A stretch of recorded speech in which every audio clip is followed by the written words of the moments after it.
Andrej Skubic, slovenski pripovedač sa 6 romana i jednom zbirkom kratkih priča. Mislim da je za njega najkarakterističnije da je stručnjak za sociolingvistiku napisao i neko, to je bilo doktorski rad. Ne, stvarno ne znam ove akademske sfere, to je meni malo nepoznato. Gde se je bavio sa sociolektima, što se jako primjećuje u svim njegovim romanima. Njegov prvi roman, Grenki med, gorki med, govori o grupi ljudi koji su u jednoj prevodilačkoj agenciji i vidimo, tu već vidimo taj Skubicov odnos prema ludosti i nekom brisanju granica realnosti, koja se možda pokazuje u punoj snazi sa njegovim drugim romanom Fužinski blues, koji se događa u jednim od tih socijalnih naselja na periferiji Ljubljane i koji ima 4 pripovedača. Jedan od njih je profesorica lingvistike, ta je najstarija, drugi je neki delirantan heavy metalac koji puno toga i popije, pa je sve vrijeme na nekom rubu delirija, a najmlađa je čer crnogorskih doseljenika, ako ćemo tako reći, i sve se događa na jedan dan koji se pamti u tim prostorima, to je dan fudbalske utakmice između Jugoslavije i Slovenije. Tu je Skubic uzeo tu Joyceovsku strukturu iz Uliksa, inače i prevodioc i veliki poznavatelj Joycea, prevodio je čak Finnegan's Wake, koliko se to može. I taj roman je u stvari napravljen kao omnibus sa 4 pripovedača, svaki sa svojim glasom, ali ti glasovi su naravno različiti i zavisi od toga sa kome ko priča. Na primjer, Janina, ta najmlađa, ona kad psuje ona ili kad se jako uzbudi, ona poprima jezik svojih roditelja, inače najsterilniji je glas te profesorice slovenskog koja se vozi autobusom i primjećuje kako upotreba ovih mobilnih telefona i grafita i to kako nam kvari jezik, uglavnom to. Svako od njih ima svoje fantazme, a jedino što ih povezuje je to da žive u nekom bloku, u nekom neboderu koji imaju isti ulaz. Tako da se oni i susreću, ali to nije bitno za to je samo neki strukturni trik. Njegov sljedeći, onda je napisao zbirku kratkih priča Norišnica, Ludnica. Sljedeći roman je Popcorn, u kome posle neke priče imamo potpuni okretaj u fantastiku koja se dešava u nekom hipermarketu. Ta dvojica protagonista su kao oni rođeni ubojice iz tog filma Olivera Stonea. O tome će nam Andrej nešto više reći malo kasnije, a njegov posljednji roman je Koliko si moja, koji na neki način prekida sa Skubićevom pripovedačkom tradicijom. Uvijek njega su smatrali kao nekog nosioca urbane proza koja se dešava u disko klubovima, koja se dešava u tim naseljima gdje ljudi uglavnom samo spavaju jer rade i provode se negdje drugdje.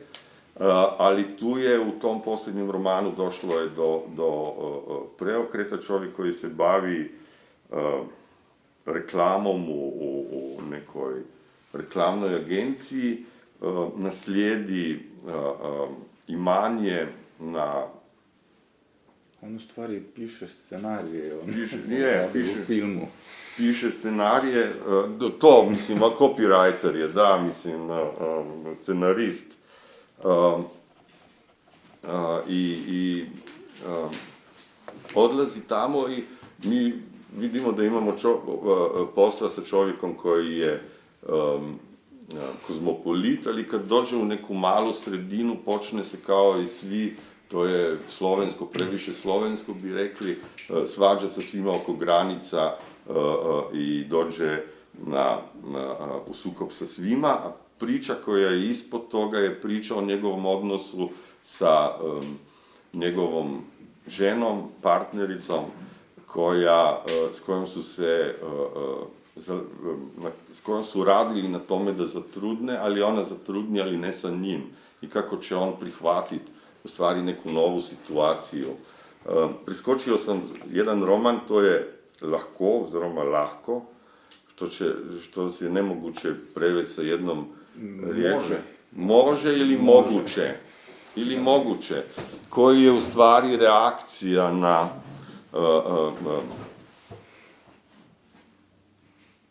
neke pojave ksenofobije koje su se u Sloveniji dešavali. To je u stvari diptih koji priziva čuvenu Tavčarevu priču o vještici, u stvari Veroniki Deseniškoj, Agati Švarc-Kobler, koja je bila osuđena, koju su sudili zbog toga da je vještica, i te njegove, Skubićeve heroine ovoga puta su jedna tinejdžerica koja sprovocira svog starijeg ljubavnika da pokolju cijelu porodicu, i tu se već počnu pojavljivati neke internetne reakcije na taj njezin zločin. A drugi dio je spašavanje ciganke Agate Šerkezi iz jednog od ovih ciganskih naselja koji su već okružili Slovenci koji ih žele protjerati i izgnati. Ali kod Skubica to nije jednostavno, jer ima, mislim, ta priča nije realistička, jer ima stalno neke potuđivanja, nikad ne znamo da se radi o reality showu ili o nekoj žanrskoj priči strave i užasa, na primjer, kad oni putuju kroz te šume, prvo im nestane točkovi, onda volan, a to je nemoguće da bi neko ukrao, svi znamo da majstor ima meni uzme pola plaće da bi to skinuo, mislim, ne možeš to u šumi bez alata. I taj njegov junak, kao i oni iz Ludnice, ili kao što je luda ova protagonistkinja Gorkog meda, i on, iako je na strani zakona koji bi trebao čuvati te ljude, on dođe u neku situaciju koja je pobjegla, dođe u neki eksces i taj roman na neki način krvavo završava. Koliko nije sve naravno izmišljeno i koliko nije reality show. Koliko je to reality show, koliko je u stvari sve te tvoje priče su na neki način žanrski kodirane, i ja mislim da si ti jedan od prvih koji ima tu internetnu svijest gdje vidi neki izopačeno lice demokracije u tim spletnim forumima. Pa tu se baš radilo o tome da taj sekretar vlade koji ima taj zadatak da spasi tu mladu majku pred pobesnelom ruljom, on to prvo uzme kao odgovoran zadatak, on će sve to srediti, i ne zna da su završili u reality showu, da se u stvari, da ih kao neko snima, čak čuju neku muziku iz pozadine, i da se sve to što im se dešava je u stvari zadatak koji oni moraju obaviti za zadovoljstvo publike. I na kraju to njega dovede do ludila. Gabriela je rekla da je jezik njezino temeljna inspiracija. Čini se da i kod tebe da su osobe uglavnom karakterizirane sa jezikom. Njihov jezik pokazuje njihov socijalni izvor, njihov neki latentni tok svijesti. Ja mislim da je barem u par tvojih romana tu veliki omaž toku svijesti i Joyce-u kojeg dobar poznavatelj si. Pa ne bi baš o Joyce-u govorio, bilo je nekih drugih pisaca koji su utjecali, kao James Kellman, recimo, on mi je jako drag pisac koji je isto, mislim, on piše o stvarnosti, vrlo stvarnoj stvarnosti, ali puno radi na jeziku koji mora biti vrlo realističan, jer kaže da protagonist može biti prikazan samo ako njegova priča je ispovedana na njegovom jeziku, baš onako kako on razmišlja, tako da svi oni proleteri i tako govore na svojim substandardnim jezicima. Samo, mislim, to ne bih rekao da je to kod svih mojih knjiga, to je nešto što su kritičari kod mojih prvih knjiga primetili i onda se to stalno ispostavlja. Dobro, Fužinski bluz je bio neki eksperiment sa 4 sasvim različita jezika, kako se te priče, iste priče u stvari zvuče na različitim jezicima. Ali mislim da je glavno ipak to da proizlazim iz neke ideje, iz neke priče, iz neke situacije, nekog paradoksa možda.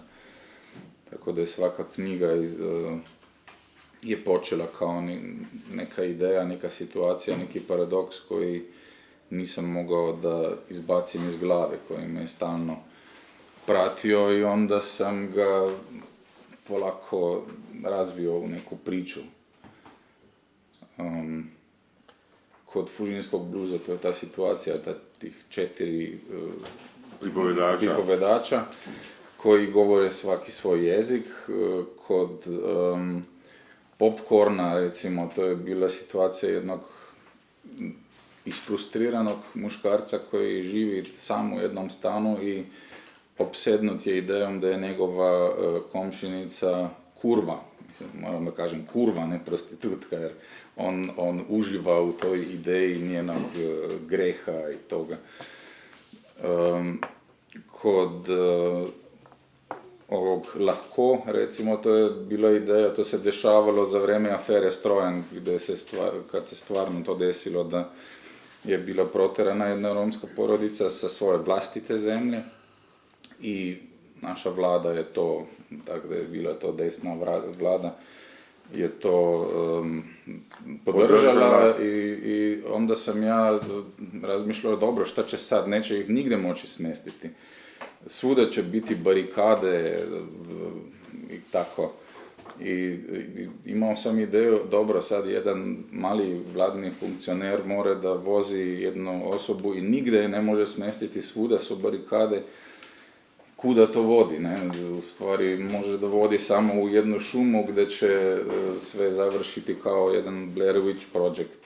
Da, još je nešto značajno, to je Kočevski rov, to je mjesto gdje su posle rata poubijali više od 10,000 ljudi koji su bili na strani poraženih. Pa da, tako da na kraju i on ovu malo dete, te mlade majčice, baci u jedan bezdan tamo gdje su u stvari bacali žrtve onih poboja.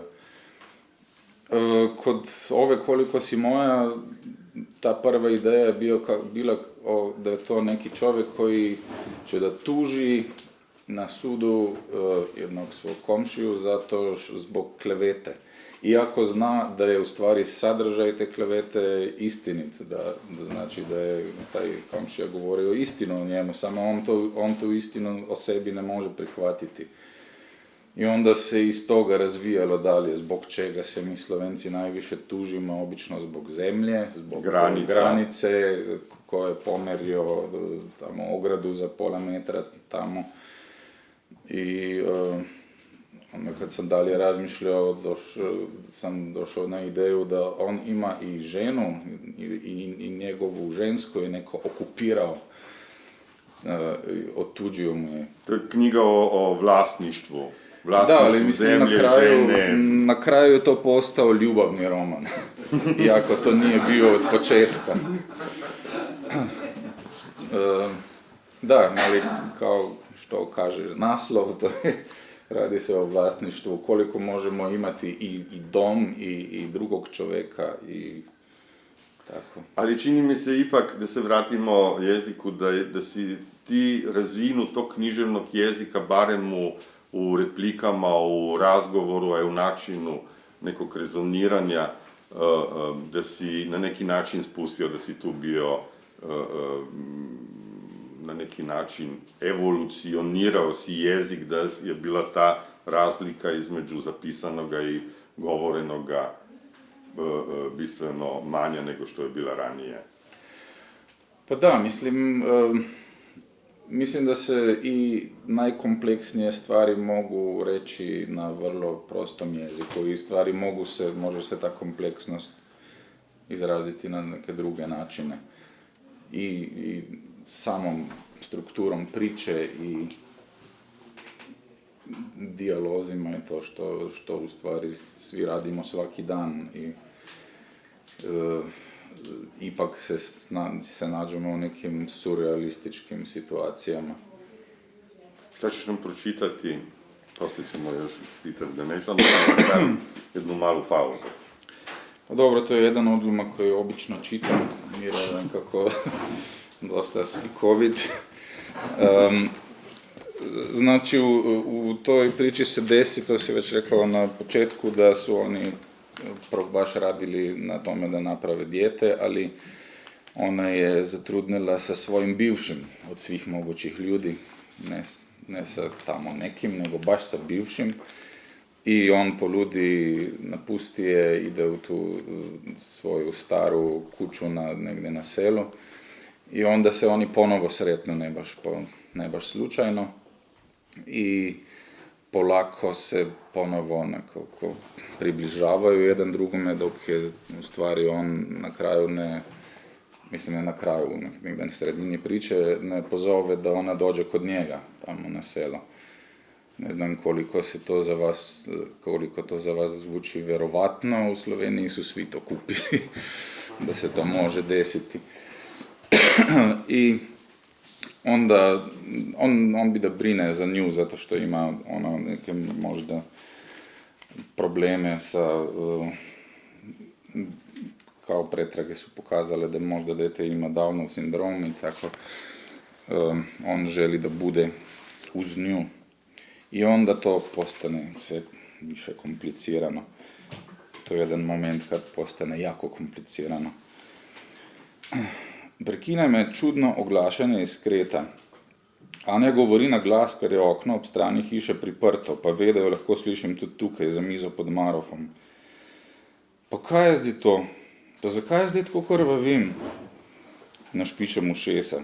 To je totalno neumestna izjava v tem zgodnem poletnem dopoldnevu. Ne da se je pa niti ignorirati. Skočem po konc, pa stopam v hišo. A si ti meni kaj rekla? Pa to mu jaz ful krvavim, pa to ne more biti res.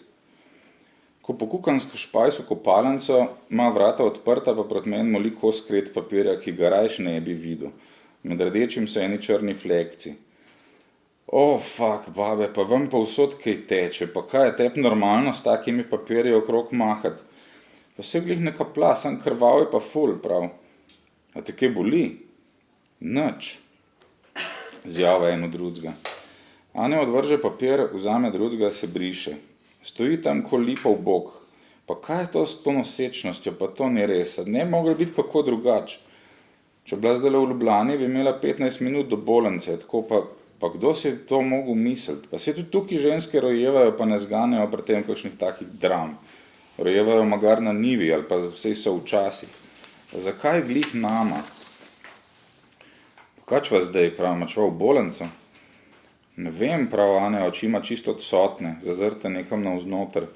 Za predčasni porod je prezgodi, pa to je splav. A ne greš za to v bolnico? Nič ne boli, prav, pa zgleda čisto izgubljena. Skočim v kredenci, pa vzamem ključe. Ne bomo zdaj tukaj menda filozofirali. Obled se, pravim, pa zdravstveno vzem. Počakaj, prav, bom ginekologinjo poklicala. Pa to ni za verjeti. Kri teče na začetku 6. meseca, ta bi se po telefonu pogovarjala. Pa to so te babe, ko to dajo na komunikacijo. Obled se zaderem. Zgubljena me pogleda, potem v Boga. To je moment, ko moramo vzeti tipi stvari v svoje roke. Obriše se še enkrat, hitro z omarca vzame vložek, si ga neznansko počasi zamišljeno naštima, pa potegne gate s kratkimi hlačami gor. Letos ima prvič oblečene kratke hlače, pa glih danes. Počak, da vzamem beležko, kliče za mano, ko zunaj že skoraj kurvljam.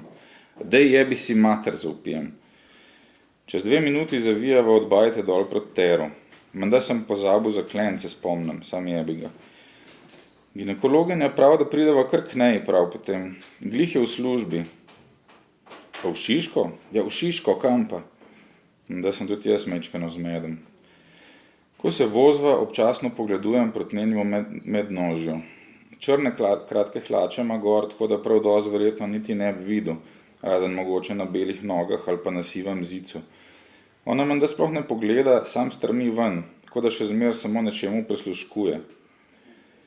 Mislim samo, kako ne bi bilo, če bi se zdajle vozila na normalen porod, bi bilo kaj bolj sproščeno. V kaj sem se to uvalil? Kolikor poznam Anjo, bi morala ob tem dogajanju popeniti totalne frustracije. Ona ni ženska, ko bi zlahka prenašala, da gre neki tako narobe, sploh še njeno telo. Še hvalu Bogu sicer, da nisem pri temle zdaj jaz nič kriv. Kar se nje tiče, sem lahko zdaj prepričan, kako si misel, da je njeno telo izdalo. Se pravi, je izdalo tudi njo.